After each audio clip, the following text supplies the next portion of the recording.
Coronavirus, la pandemia. ¿Cuáles son los síntomas? ¿Cómo se transmite? ¿Qué puedo hacer para protegerme y prevenir la propagación de la enfermedad? Nuevo padecimiento que ha encendido las alarmas de los sistemas de salud. Coronavirus, la pandemia.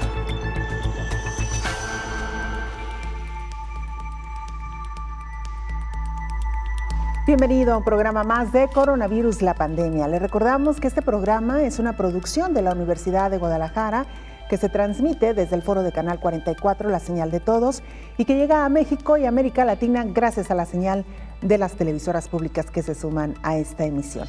Saludamos con gusto también a nuestra audiencia en Radio Universidad de Guadalajara.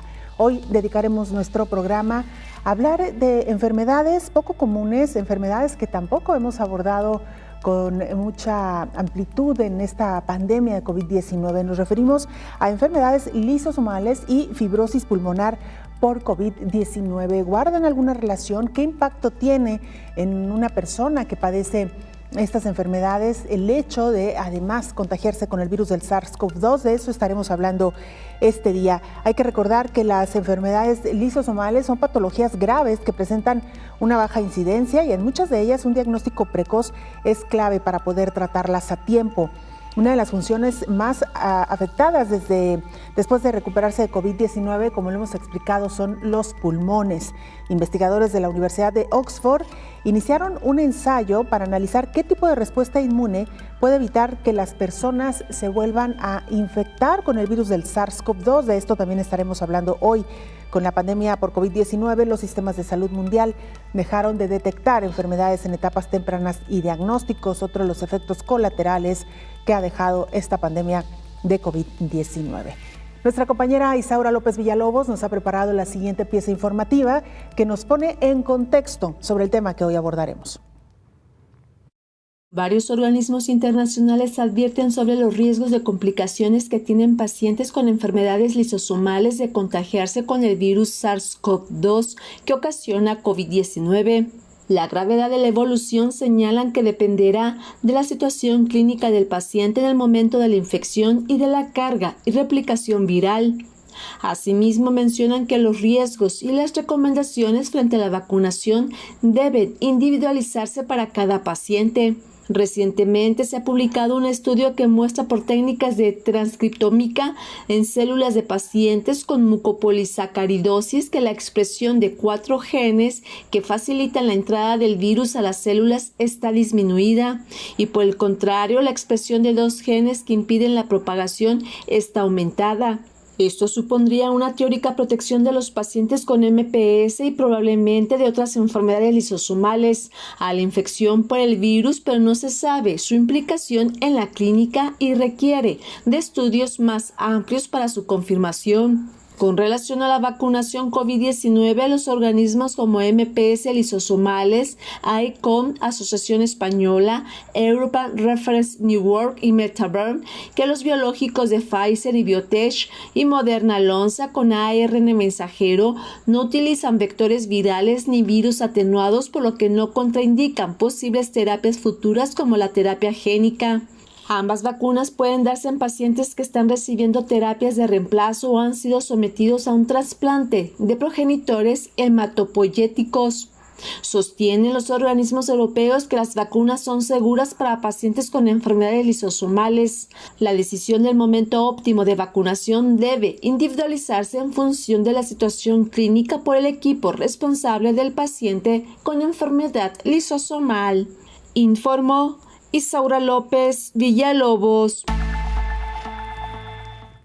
El informe diario mundial sobre casos y muertes por COVID-19 nos lo presenta nuestro compañero Antonio Broto, corresponsal de la agencia EFE, basado precisamente en el informe diario de la Organización Mundial de la Salud. Antonio, qué gusto escucharte. Adelante con el reporte. Hola, ¿qué tal? Buenos días, Belén, y buenos días a todo el auditorio de Canal 44. Los casos globales de COVID ascendieron por 8ª vez consecutiva la semana pasada, en la que se registró una cifra récord en la pandemia de 5,2 millones de contagios, pese a que las vacunaciones en el mundo se aproximan a los 1.000 millones, según las cifras que aporta hoy la Organización Mundial de la Salud, la OMS. En su informe epidemiológico semanal, la agencia con sede en Ginebra destacó que se ha superado el anterior pico de contagios semanales de enero de 2021 y hubo una subida semanal del 14% en nuevos casos. También alertó de que por quinta semana consecutiva han ascendido las muertes por COVID en el planeta hasta 83.000, un 8% más que en los 7 días anteriores, aunque en este caso no se han alcanzado aún las peores cifras de enero, cuando se rozaron los 100.000 fallecidos por semana. La evolución de la pandemia, sin embargo, varía según la región. Mientras la semana pasada en Europa tanto los nuevos casos como los fallecimientos bajaron un 3%, en el sur de Asia, donde India sufre aumentos exponenciales de nuevos contagios, estos subieron un 57% y las muertes un 49%. En América los casos se incrementaron un 7% y las muertes un 8%, mientras que en Asia Oriental, aunque hubo una destacada subida del 14% en los contagios semanales, los fallecimientos bajaron un 8%. Cifras todas ellas que indican una desigual distribución de la pandemia y paralelamente de las vacunaciones. La pandemia no muestra síntomas de atenuación, reconoce en su informe la OMS, que contabiliza en total 141 millones de casos y 3 millones de muertes desde el inicio de la crisis sanitaria a finales de 2019. La organización señala que uno de los principales factores del avance de la COVID es la aparición de nuevas variantes más contagiosas del coronavirus, como las primero detectadas en Reino Unido, presente ya en 125 países, Sudáfrica en 67 países y Brasil en 43. Las 3 se han detectado en Europa Occidental, incluyendo España, en Latinoamérica, Estados Unidos, India o China, entre otros lugares. En cuanto a las vacunaciones, se han superado las 919 millones de dosis administradas en todo el mundo, siendo Estados Unidos el país donde se avanza más en la inmunización en términos absolutos, con 211 millones de dosis inoculadas, seguido de China con 193 millones, India con 127 millones y la Unión Europea con 114 millones. En términos relativos, Israel es el país donde la vacunación avanza más rápidamente, con casi 120 dosis administradas por cada 100 personas, seguido de Emiratos Árabes con 97 y Chile con 68. Reportó desde Ginebra Antonio Broto para el programa Coronavirus, la pandemia. Los avances científicos en torno a este padecimiento de COVID-19 avanzan, así como la enfermedad, aunque, como usted sabe y lo ha escuchado, la carrera parece todavía ganarla el virus del SARS-CoV-2 en una pandemia que no cede. Lo que es verdad es que en el caso de Rusia están trabajando ya en un spray nasal que funciona a manera de tratamiento para inhibir precisamente el virus del SARS-CoV-2. El Instituto Ruso de Inmunología de la Agencia Federal Médico-Biológica patentó un tratamiento contra el COVID en forma de spray nasal que se inhala. Se llama MIR-19, de la abreviatura de ARN pequeño de interferencia. No se trata de otra vacuna, sino de un tratamiento nuevo. Sus desarrolladores dicen que MIR-19 es un tratamiento basado en el uso de microARN. Es seguro para los humanos, no afecta al genoma ni a la inmunidad humana, pero al mismo tiempo es muy eficaz para contrarrestar la replicación del virus y prevenir las formas más graves de infección por coronavirus, afirma la directora de la FMBA, Verónica Escorzova. Los microARN son ácidos ribonucleicos que desempeñan un papel clave en la regulación de los genes. Estas moléculas pueden apagar los ácidos ribonucleicos del virus, ya que los atacan e impiden que codifiquen las proteínas y, por tanto, que se multipliquen. Para conseguirlo, explicó que es necesario encontrar microARN específicos que reaccionen a ciertas partes del ARN del genoma del SARS-CoV-2, y este es el principal reto. Hasta la fecha se han encontrado unos 2.500 microARN humanos y los laboratorios de todo el mundo buscan constantemente otros nuevos. La FMBA cree que ha descubierto microARN específicos que reaccionan al genoma del SARS-CoV-2 y el nuevo tratamiento se basa precisamente en ello. Se dice que es único. La FMBA presentó los detalles del nuevo tratamiento en la revista europea Allergy. Mientras tanto, en Reino Unido iniciaron un ensayo para tratar de identificar por qué los pacientes están reinfectando con el virus del SARS-CoV-2. Esta semana, investigadores de la Universidad de Oxford arrancaron el estudio de desafío humano para ver qué tipo de respuesta inmune puede evitar que las personas se vuelvan a infectar. También quieren ver cómo reacciona el sistema inmunológico por segunda vez. Un estudio de desafío humano en la investigación médica es un análisis cuidadosamente controlado que implica infectar intencionalmente a una persona con el fin de estudiar sus efectos. Será una herramienta que nos permitirá desarrollar vacunas de última generación, mejores vacunas y mejores anticuerpos monoclonales como tratamientos. Si alguien en la calle contrae COVID, no sabe a cuánto virus ha estado expuesto y cuál es su dosis de infección. El hecho de que podamos controlar estas cosas significa que podemos tener una mayor confianza en los datos que obtenemos sobre la relación entre la respuesta inmune y la protección.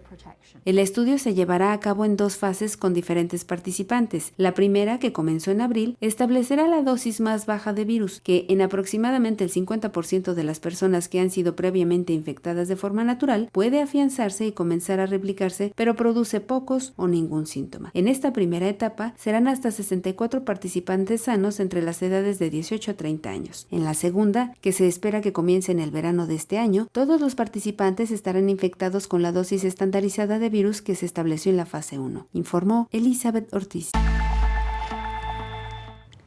La Agencia Europea del Medicamento ha publicado ya su diagnóstico en torno a la vacuna de Janssen. Usted recordará que esta vacuna fue suspendida en algunos países por su probable relación con la generación de trombosis. Sin embargo, dice la Agencia Europea del Medicamento que son mayores las ventajas que los inconvenientes que genera esta vacuna. La Agencia Europea del Medicamento ve una posible relación entre la vacuna de Janssen y los casos raros de trombos, pero avala el fármaco. Así lo ha explicado hoy la agencia, que afirma que debería añadirse una advertencia sobre los coágulos sanguíneos inusuales con plaquetas bajas, aunque estos deben figurar como efectos muy raros. Y es que el Comité de Evaluación de Riesgos de Farmacovigilancia de la agencia estudió 8 informes de Estados Unidos sobre casos graves de coagulación de la sangre entre los más de 7 millones de personas vacunadas. Todos los pacientes tenían menos de 60 años. Los síntomas incluyen dificultad para respirar, dolor en el pecho, hinchazón en la pierna, dolor abdominal persistente, síntomas neurológicos incluyendo dolores de cabeza severos o persistentes o visión borrosa, hematomas en la piel más allá del lugar de la inyección. Las personas que experimenten cualquiera de estos síntomas después de la vacunación deben buscar asistencia médica. Si se trata a tiempo, los profesionales sanitarios pueden ayudar a los afectados en su recuperación y evitar más complicaciones. La Agencia Europea del Medicamento autoriza así que los países europeos puedan empezar a poner la vacuna Johnson & Johnson, una pieza clave en la estrategia de vacunación de Bruselas. Hacemos una muy breve pausa, regresamos con más información.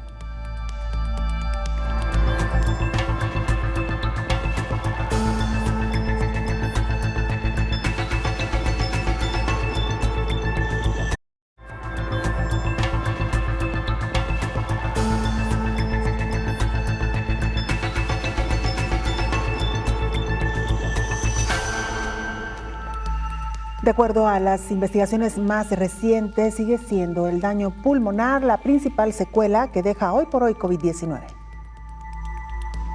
Una de las funciones más afectadas después de una recuperación de COVID-19 es la pulmonar. El tejido se daña y se producen cicatrices, haciendo que se vuelva grueso y duro, dificultando la llegada del oxígeno a los vasos sanguíneos, afectando tu respiración. El daño causado por la fibrosis pulmonar es evolutivo y no puede revertirse. Si se detecta a tiempo, puede retrasarse y a veces incluso detenerse. Entre los signos y síntomas de la fibrosis pulmonar pueden presentarse la dificultad para respirar, tos entrecortada y seca que no mejora, cansancio, pérdida de peso sin razón aparente, dolores en los músculos y en las articulaciones. Para el diagnóstico de esta afección, se debe acudir al especialista, quien mandará, entre otros estudios, pruebas y estudios de capacidad respiratoria y pruebas sanguíneas para evaluar la posible afección de otros órganos. Ya se ha dicho en repetidas ocasiones que un paciente que no necesitó internamiento puede no presentar ninguna secuela. Sin embargo, también las están presentando desde psicológicas hasta físicas. Un paciente que estuvo internado en terapia intensiva puede tener varias secuelas, tanto por la enfermedad como por la inmovilidad durante su tratamiento, y al no ser tratado, podría volver al hospital, debido a que éstas podrían causarle daños irreparables a algunos órganos, informó Rocío López Fonseca. Advierten neumólogos que dejaron de detectar enfermedades por la pandemia y afecciones como la fibrosis pulmonar se incrementa por COVID-19. Con la pandemia por la COVID-19, los sistemas de salud en el mundo han perdido la capacidad de detectar enfermedades en etapas tempranas y diagnóstico rápido de los pacientes debido al colapso en los sistemas de salud y a la reconversión que han sufrido los sistemas, y se han dejado de detectar enfermedades tan importantes como el cáncer, así como casos de fibrosis pulmonar idiopática, incluso causados por la propia COVID, lo que provoca un tardío diagnóstico. La Sociedad Española de Neumología y Cirugía Torácica advierte que de continuar esta situación, los pacientes con fibrosis pulmonar pueden llegar en fase avanzada de la enfermedad a las consultas neumológicas especializadas y, por tanto, con menos opciones terapéuticas dirigidas a la enfermedad. Los pacientes son tantos que, por ejemplo, en España, la fibrosis pulmonar es la primera causa de trasplante pulmonar. La fibrosis afecta a 10 personas por cada 100,000 habitantes, más a hombres que a mujeres, especialmente mayores de 60 años, y con la pandemia, esta es reconocida ya como una secuela que podría disparar aún más los pacientes que la padezcan. La fibrosis se produce por una reparación anómala del pulmón que provoca una cicatriz que es la fibrosis, informó Rocío López Fonseca. Y mire esta información, autoridades del Acuario de Atlanta en Estados Unidos alertaron sobre la presencia de nutrias asiáticas con COVID. Ahora se investiga si estos animalitos fueron contagiados por alguna persona del lugar. Mediante un comunicado, el Acuario de Georgia comentó que se piensa que algún cuidador del lugar es asintomático al coronavirus y así pudo pasar inadvertido de los controles sanitarios del lugar. Los animales con COVID presentan algunos síntomas muy leves como congestión nasal, estornudos y tos. Según las autoridades del lugar, estos síntomas podrían desaparecer en cuestión de días y ni deberían representar un gran problema para los animales o riesgo para otras especies. Por otro lado, para asegurar la salud de los trabajadores, autoridades del Acuario de Georgia han implementado una revisión sistemática para todos los empleados del lugar y especialmente para los cuidadores de las nutrias. A propósito de animales y COVID-19, organismos internacionales piden suspender la venta de animales domésticos. La Organización Mundial de la Salud pide suspender la venta de mamíferos salvajes en mercados. Junto a la Organización Mundial de Sanidad Animal y el Programa de Naciones Unidas para el Medio Ambiente, la OMS alertó en un comunicado que los animales son la fuente de más del 70% de las nuevas enfermedades infecciosas en los humanos. Los expertos de la OMS creen que el coronavirus, inicialmente albergado por un murciélago, pudo ser transmitido por un animal intermedio, que aún no ha sido identificado. En su informe sobre los orígenes del virus, los expertos destacaron que un mercado de Wuhan, la ciudad china donde se registró el primer brote infeccioso, parece haber sido uno de los puntos más importantes de difusión de la enfermedad a finales de 2019. Desde entonces el COVID-19 se extendió por todo el mundo y causó más de 2.930.000 muertes según un recuento de la AFP. Las organizaciones pidieron una mejora de las normas de higiene y saneamiento en estos mercados tradicionales y detallaron que hay un riesgo de transmisión a los humanos que entran en contacto con saliva, sangre, orina, moco, materia fecal u otros fluidos de un animal infectado. Ayer se lo presentábamos en vivo, el presidente de México, Andrés Manuel López Obrador, recibió la primera dosis de vacuna contra COVID-19. Se trata del biológico de AstraZeneca. La semana pasada, el gobierno alemán dio a conocer que la canciller Angela Merkel recibió la vacuna de AstraZeneca. Ahora el presidente de México, Andrés Manuel López Obrador, también se vacunó con la vacuna desarrollada por AstraZeneca y la Universidad de Oxford. Es un biológico al que el país le apostó para producirlo junto con el gobierno de Argentina. Me voy a vacunar aquí frente a ustedes y además para que lo puedan apreciar en todo el país. Los que así lo deseen, me voy a vacunar porque quiero hacer una convocatoria, un llamamiento a todos los adultos mayores los que se están quedando sin aplicarse la vacuna por alguna precaución que tengan, decirles que estamos nosotros seguros de que no hay ningún riesgo, ningún peligro. Le muestro la vacuna que va a ser aplicada. Es vacuna contra COVID-19, es del laboratorio de AstraZeneca, y le muestro la jeringa con la que va a ser vacunada. Igualmente es una jeringa nueva, está totalmente sellada, ¿ok? No hay reacciones graves. Hay un seguimiento a los estudios que se están haciendo en el mundo para garantizar la seguridad de las personas, dijo el mandatario. En tanto, Suecia va a administrar una segunda dosis distinta a quienes recibieron la primera de AstraZeneca, pero en menores de 65 años. Francia optó por la misma solución. A menores de 55 años les aplica Pfizer o Moderna como segunda dosis tras recibir la primera de AstraZeneca, informó Elizabeth Ortiz. Bueno, pues ya se lo comentábamos ayer, esta decisión de último momento que optó el presidente Andrés Manuel López Obrador. Hay que recordar que él padeció COVID-19 hace algunas semanas, se recuperó afortunadamente, y cuando le preguntaron si se vacunaría, hay que recordar que él entra dentro del grupo de personas mayores de 60 años, cuando le preguntaron si se vacunaría, él dijo que no, porque ya tenía inmunidad natural, es decir, por haber padecido la enfermedad. Sin embargo, y él lo dijo para dar un buen ejemplo y animar a las personas a que se pongan la vacuna, decidió finalmente inmunizarse. Más adelante, por cierto, estaremos hablando de pues de estos casos, las personas que padecieron COVID, si deberían o no vacunarse. Más adelante con nuestro experto, el infectólogo Héctor Raúl Pérez Gómez. Antes, le contamos que advierten que pacientes con enfermedades lisosomales han sufrido retrasos en su atención por la pandemia. Las enfermedades lisosomales son patologías graves que presentan una baja incidencia y en muchas de ellas un diagnóstico precoz es clave para poder tratarlas a tiempo. En España, por ejemplo, la Sociedad Española de Hematología y Hemoterapia y el Grupo de Enfermedades de Depósito Lisosomal exigen que se impulsen los programas de terapia domiciliaria en los pacientes con enfermedades lisosomales. El objetivo de esta petición es reducir los riesgos de infección por COVID-19 de los pacientes y sus familias en el entorno hospitalario, además de disminuir la presión asistencial en hospitales.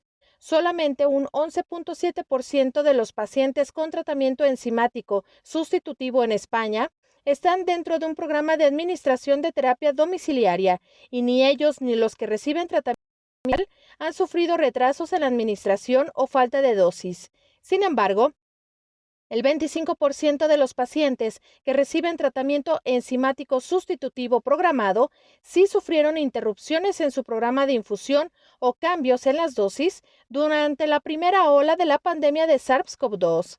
Las personas con ciertas enfermedades lisosomales pueden ser pacientes de alto riesgo de complicaciones tras infecciones respiratorias como la COVID. Por tanto, deben seguir estrictamente las medidas recomendadas por las autoridades sanitarias para evitar el contagio con el virus SARS-CoV-2. Entre las enfermedades de depósito lisosomal, las mucopolisacaridosis suelen presentar anomalías esqueléticas que producen restricción de la capacidad pulmonar y afección cardíaca, principalmente valvular, que les confiere un riesgo elevado ante una eventual infección con COVID-19, así como pacientes con enfermedad de Fabry, presentando afección renal o cardíaca avanzada. En cambio, si no se demuestra lo contrario, pacientes con enfermedad de Gaucher tipo 1, estables y en tratamiento, y personas portadoras de variantes genéticas no clásicas del gen GLA de enfermedad de Fabry, sin evidencia de daño renal o cardíaco, presentan un riesgo de complicaciones graves similar a la población general, aunque estas últimas pueden tolerar peor la fiebre y empeorar los dolores, informó Rocío López Fonseca. Así es el tema que hoy abordaremos: enfermedades lisosomales y también enfermedades pulmonares derivadas de COVID-19. Bueno, en el caso de las enfermedades lisosomales, ¿qué efectos tiene en estos pacientes una enfermedad como COVID-19? Doctor Héctor Raúl Pérez Gómez, infectólogo, bienvenido. Muchas gracias, Belén, qué gusto saludarte. Igualmente, doctor, muy buen día. Vamos a hacer una muy breve pausa para entrar a los temas que hoy nos ocupan, doctor.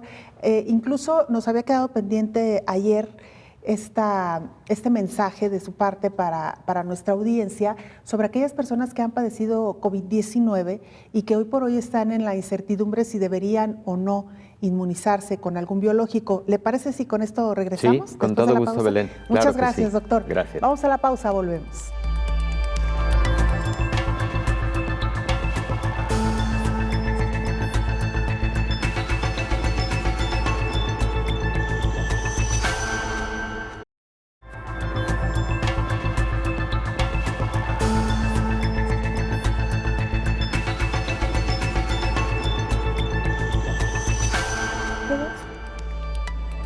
Estamos de regreso en esta primera emisión estamos en el programa especial de Coronavirus, la pandemia. Le recordamos que tenemos formas de estar en contacto con usted a través de nuestras cuentas en redes sociales, @canal44tv o en WhatsApp al 33 22 42 06 90. Avanzamos, vamos ahora a Pakistán. Nuestro compañero Jaime León, corresponsal de la agencia EFE, nos presenta el siguiente reporte. Jaime, qué gusto escucharte. Adelante con la información. Hola, ¿qué tal? Buenos días, Belén. Buenos días a todo el auditorio de Canal 44. Pakistán sufre una tercera ola de la pandemia de COVID-19 que ha forzado al gobierno a imponer nuevas limitaciones. Con 148 muertos y casi 5.500 contagios en las últimas 24 horas, el país asiático registra sus peores datos en lo que va de año. Este aumento de incidencia se atribuye a la llegada de la cepa británica. Hasta ahora, 16.600 personas han muerto y 770.000 se han contagiado del virus desde el comienzo de la epidemia. Con una tasa de positivos por encima del 10% y picos del 30% en algunas zonas en las últimas semanas, el gobierno ha prohibido los actos sociales, culturales, políticos y deportivos. Además, los colegios se mantienen cerrados, al igual que parques y otros lugares públicos como restaurantes. El gobierno ha advertido que el 80% de los ventiladores están en uso en varias de sus ciudades. Todo ello en medio de un lento proceso de vacunación. Hasta ahora, solo 1,3 millones de pakistaníes han recibido al menos un pinchazo de la vacuna desde que comenzó la campaña de inmunización en febrero. El país ha recibido 2,5 millones de dosis, la mayoría de ellas de la China Sinopharm y una pequeña parte de la también China CanSino. Hasta ahora se ha centrado en vacunar a los mayores de 60 años y esta semana comenzará la inmunización de los mayores de 50. Pakistán ha permitido además la venta privada de vacunas, con hasta ahora 50.000 dosis de la rusa Sputnik V a la venta por unos $80. Además, se espera la llegada de 15 millones de dosis del programa COVAX para mayo, aunque estas entregas ya se han retrasado antes. Además de la falta de dosis, Pakistán se enfrenta a una gran desconfianza hacia las vacunas entre su población. De hecho, Pakistán es justo Afganistán el único país del mundo donde la polio es endémica por esa desconfianza. Hay todo tipo de conspiraciones, desde que la vacuna produce fertilidad, pasando porque te introduce un dispositivo en el cuerpo, hasta que hace crecer la barba y el bigote a las mujeres. También existe la extendida creencia de que la vacunación es un acto antiislámico que atenta contra la religión del 96% de la población. Así, solo cientos de miles de personas se han registrado para vacunarse en un país de 220 millones de habitantes. Reporto de Pakistán, Jaime León, para el programa Coronavirus, la pandemia. Muchas gracias por esta información, Jaime León, que nos envías desde Pakistán. Pues me sorprende un poco, doctor, que en este país ya estén a disposición del público en general las vacunas para su venta. En Estados Unidos sabemos que están también ya desde hace varias semanas, pero en Pakistán también $80 la vacuna. Pues Belén, ojalá y hubiera suficiencia para que en todo el mundo hubiera disponibilidad en el ámbito público y en el ámbito privado. Un alto porcentaje de la población ha señalado hasta su disposición de pagar por una vacuna. En diversos países el empresariado ha expresado sus propósitos incluso de comprar vacunas para sus trabajadores, etcétera, no necesariamente con propósitos comerciales, pero creo que el cuello de botella sigue estando en la capacidad de las farmacéuticas en la producción. Creo que cuando llegue ese momento en que la producción sea suficiente, van a poder existir las dos modalidades, la de la compra a nivel privado y la disponibilidad en el ámbito del sector público. Ojalá sea pronto, doctor. Algunos laboratorios se están expandiendo, están incluso abriendo líneas de producción en el caso de firmas europeas en América Latina, Argentina, particularmente México también, lo cual, bueno, ha sido sin duda una buena noticia. Rusia, con esta alianza muy cercana con Argentina para la distribución, la producción de la vacuna Sputnik V, en fin, que pues por ahí poco a poco va avanzando. Y sí, lo ideal es que hubiera una oferta suficiente para que el ciudadano pudiera elegir indistintamente si decide esperar la vacunación oficial gratuita por parte de los gobiernos o comprar su propia vacuna, que también es muy válido. Definitivamente es válido, porque además así ocurre con el resto de las vacunas. Prácticamente, aunque la mayor parte de ellas sean parte de la vacunación universal y la mayor parte de los sistemas de salud en el mundo las tienen disponibles para su población de manera gratuita, también existe la otra modalidad. Claro. Doctor, antes de avanzar en nuestro tema, el tema que hoy nos ocupa, lo dejábamos pendiente desde ayer. Una persona que ha tenido COVID-19 recientemente, hablamos de poco menos de un mes, sí. ¿Debería o no vacunarse, doctor? Belén, en general, todas las personas que han tenido COVID-19 deben vacunarse. Las guías internacionales así lo establecen y lo establecen en base a varios aspectos perfectamente estudiados a lo largo de la pandemia. El primero de ellos es el hecho de que no tenemos total certidumbre de la duración de inmunidad a partir de la infección por COVID-19. Es diferente, además, la respuesta inmune en pacientes que han tenido un COVID leve o incluso asintomático y la respuesta inmune que tiene un paciente con COVID grave o crítico. Son múltiples los artículos publicados en revistas de muy alto impacto, Science, Nature, The New England Journal of Medicine, JAMA, Lancet, etcétera, que coinciden con el hallazgo de que a mayor gravedad de la enfermedad COVID-19, más intensa la respuesta inmune y posiblemente más durable la respuesta inmune. La respuesta inmune, como lo hemos platicado aquí, debemos, imaginar como lo que ocurre en un ejército. En un ejército hay diferentes líneas de defensa y diferentes líneas de ataque. Entonces, en la respuesta inmune tenemos una primer línea de defensa conocida como la inmunidad innata. Y luego viene una segunda línea de defensa que es conocida como inmunidad adaptativa. Pero además, en la respuesta inmune hay células del sistema inmune y hay anticuerpos que fueron formados por unas células del sistema inmune llamados linfocitos B. Cada uno de estos momentos, cada uno de estos componentes tiene funciones muy específicas en el sistema inmune. No todo en el sistema inmune son anticuerpos. Frecuentemente las personas así lo creen, así lo identifican. También son células.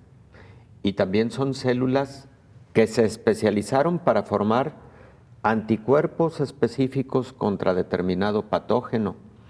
Esas conocidas como clonas de células B para producir esos anticuerpos, por ejemplo, en este caso, contra este COVID, contra este SARS-CoV-2, han tenido esa especialización. Bueno, ¿por qué comento todo esto?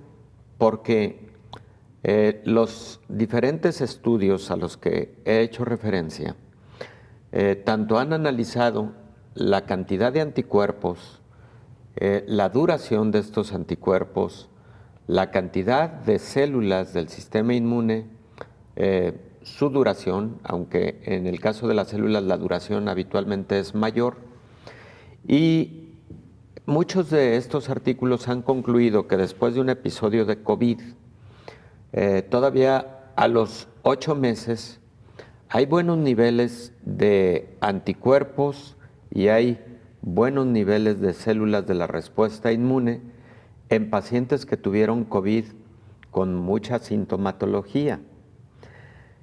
Pero ¿qué con las personas que tuvieron un COVID no tan sintomático?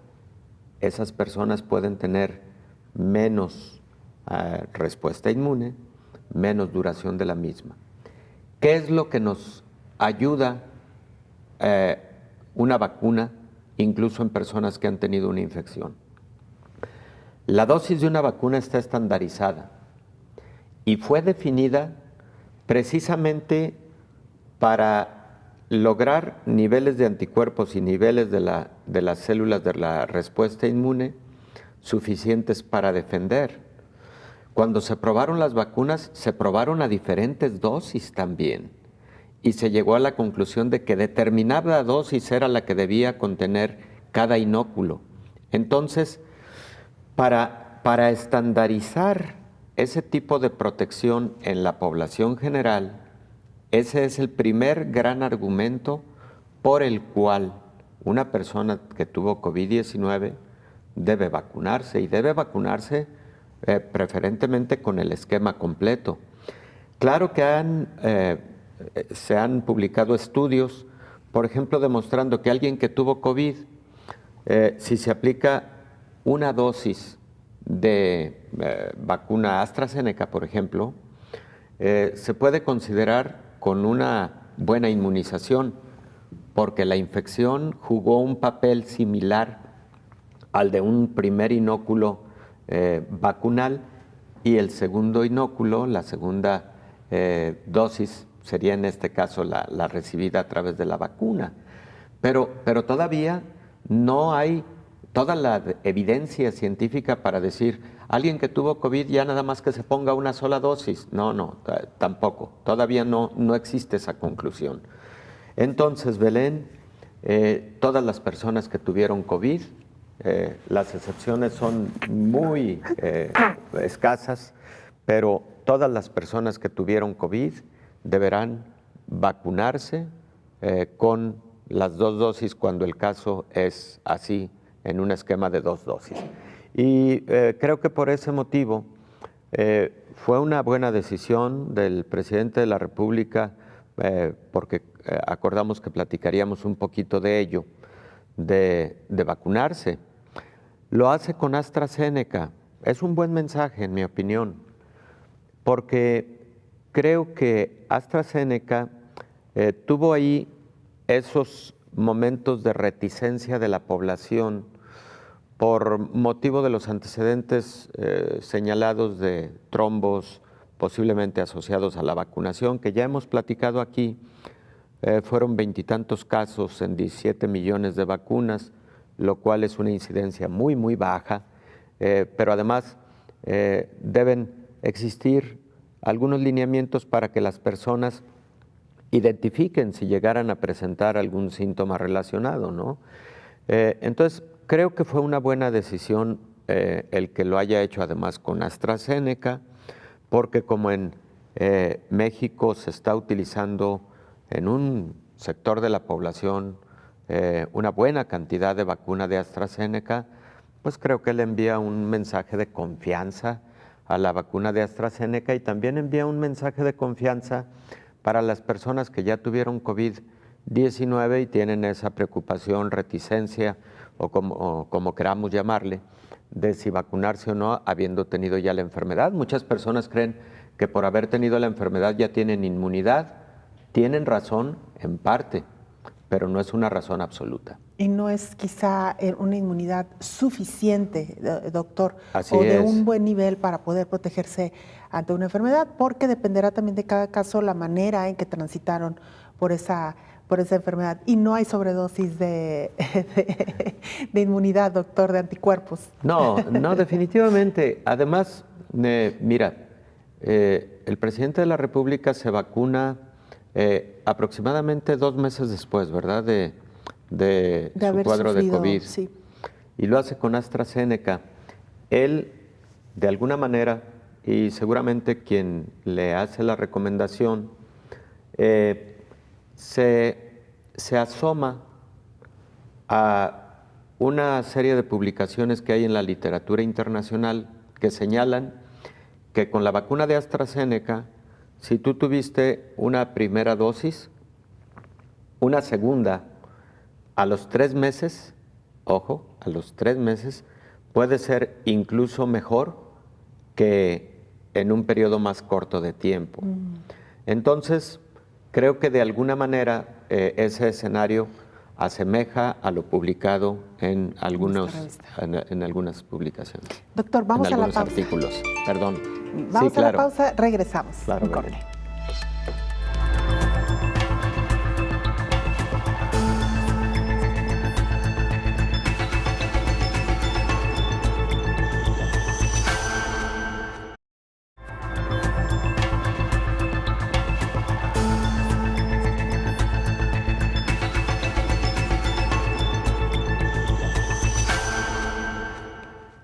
La Agencia Europea de Medicamentos concluye que la vacuna de Johnson & Johnson es segura y que la formación de coágulos que reportó son casos menores.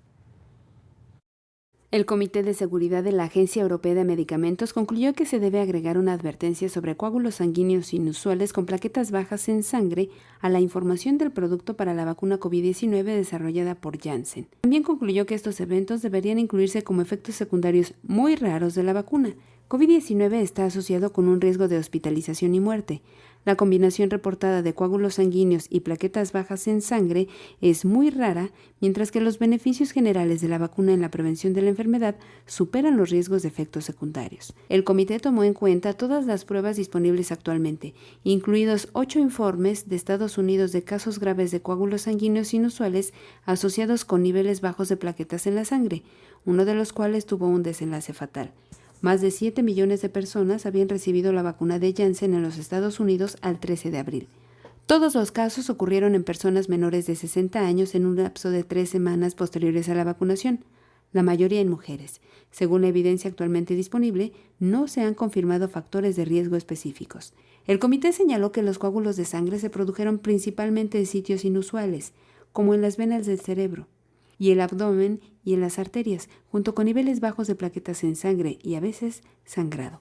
Los casos revisados fueron muy similares a los que ocurrieron con la vacuna COVID-19 desarrollada por AstraZeneca. Los profesionales de la salud y las personas que recibirán esta vacuna deben ser conscientes de la posibilidad de que ocurran casos muy raros de coágulos sanguíneos combinados con niveles bajos de plaquetas en la sangre dentro de las 3 semanas posteriores a la vacunación, informó Elizabeth Ortiz. Bueno, pues ahí está una buena noticia, sin duda alguna. Esperemos que con esto se reanude la vacunación, doctor, de esta vacuna en Europa particularmente. Sí, así esperamos. Y de igual forma que se reanude en Estados Unidos. Estados Unidos lleva un buen ritmo de vacunación. Ha vacunado a más de 200 millones de norteamericanos, Belén. Y esto significa ya más de la mitad de la población, ¿verdad? Sí. ¿Casi 500 millones? 400, ¿verdad? Aproximadamente 400 millones. Pero el punto es que cuando hablamos de número de personas vacunadas, en algunos casos hace falta la segunda dosis, ¿verdad? Exacto. O sea, ahí la diferencia está en el número de dosis, pero indudablemente llevan un gran ritmo de vacunación. Definitivamente. Doctor, antes de que se nos agote el tiempo, enfermedades lisosomales, sí, y Belén, por qué aquellas personas que los padecen o que padecen algún tipo de enfermedad lisosomal deberían, al igual que todos, de cuidarse o de tener muchas más precauciones frente a COVID-19. Mira, las personas que padecen enfermedades lisosomales, habitualmente niños, la mayor parte de enfermedades lisosomales se diagnostican temprano en la infancia. Lamentablemente son enfermedades que tienen alta mortalidad sin tratamiento. Los tratamientos son muy caros. ¿Qué son las enfermedades lisosomales? En una célula, la producción de proteínas en el interior de la célula tiene un siguiente paso, que es el transporte de estas proteínas del núcleo de la célula hacia el citoplasma de la célula. Y en este proceso participan enzimas. Las enzimas también son proteínas, pero participan enzimas que son de tipo lisosomal, precisamente. Cuando hay defecto en estas enzimas, ya sea porque genéticamente están ausentes o porque genéticamente tienen una anormalidad y entonces no cumplen esta función, entonces se pueden acumular esas proteínas en el núcleo de la célula que debieran estarse transportando porque no hay el transportador, vamos, esta enzima a la que hago referencia o estas enzimas a las que hago referencia, y entonces se daña la célula en cuestión. En general, eso es lo que ocurre con las enfermedades lisosomales. Hay muchas enfermedades lisosomales, son enfermedades raras, pero dentro de las 35 o 40 enfermedades lisosomales que están descritas, hay algunas que predominan, como por ejemplo la enfermedad de Fabry, la enfermedad de Gaucher, la enfermedad de Hunter, la enfermedad de Horner, que estas dos últimas son lipopolisacaridosis, porque lo que se acumula en las células son lipopolisacáridos. Y el daño a estas células pues daña a diferentes órganos y sistemas. Entonces, en algunas de estas enfermedades, porque no nos daría tiempo de hablar de forma específica de alguna de ellas, pero en algunas se afectan órganos cardiovasculares, el corazón, por ejemplo, en algunas otras el pulmón, en otras el sistema musculoesquelético, el hígado, es muy frecuente la afectación hepática en estas enfermedades. Y entonces estos pequeños tienen mayor predisposición a infecciones en general y también han sido considerados dentro de los grupos vulnerables para COVID-19. Recordemos que aquí hemos platicado que el COVID-19 afecta menos a los niños, tanto los infecta menos como también habitualmente no son cuadros graves, solo 1 de cada 1000 aproximadamente se comporta con gravedad para ir al hospital, para tener que ser hospitalizado, pero hay excepciones. Los niños que tienen enfermedades preexistentes, por ejemplo, cardiopatías congénitas, pero también, por ejemplo, estos niños con enfermedades de los lipopolisacáridos, con enfermedades lisosomales, tienen mayor riesgo. Entonces, por ese motivo, creo que ha sido importante hablar un poquito de las enfermedades liposomales y también su relación con COVID-19, porque han existido muchos casos muy complicados de COVID en este sector de la población. Pero también algo que me llamó mucho la atención, Belén, en una de las cápsulas que escuchamos hace un momento, tanto Rocío como Isaura y Elizabeth nos señalaron la advertencia que también hacen algunas agencias internacionales, incluyendo la Organización Mundial de la Salud, respecto de esas enfermedades que han tenido quizás una reducción en su atención y cobertura durante la pandemia de COVID-19, por lo que hemos platicado, ¿no? De que todos los sistemas de salud han concentrado muchísimo su atención a la pandemia, y entonces muchas enfermedades, incluyendo estas enfermedades raras, por ejemplo, enfermedades lisosomales, posiblemente han tenido menor atención.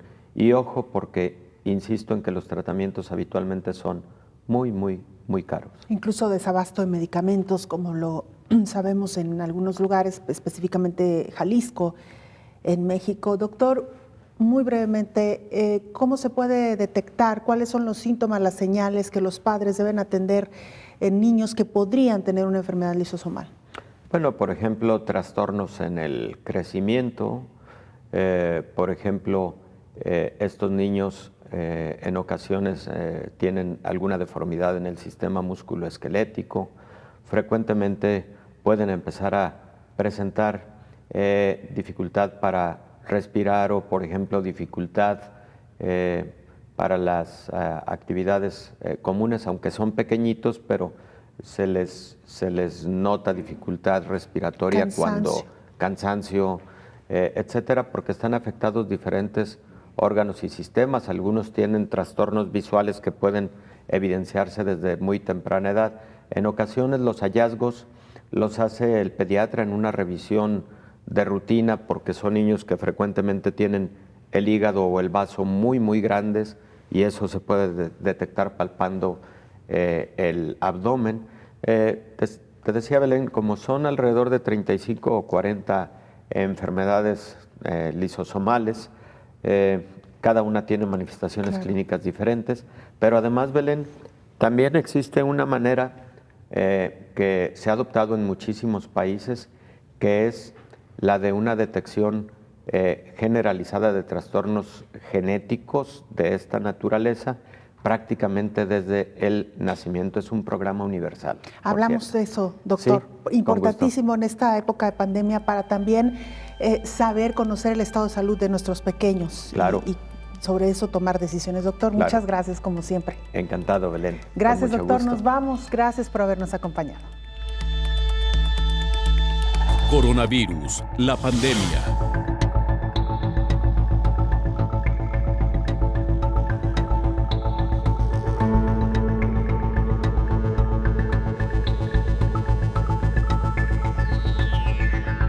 Coronavirus, la pandemia.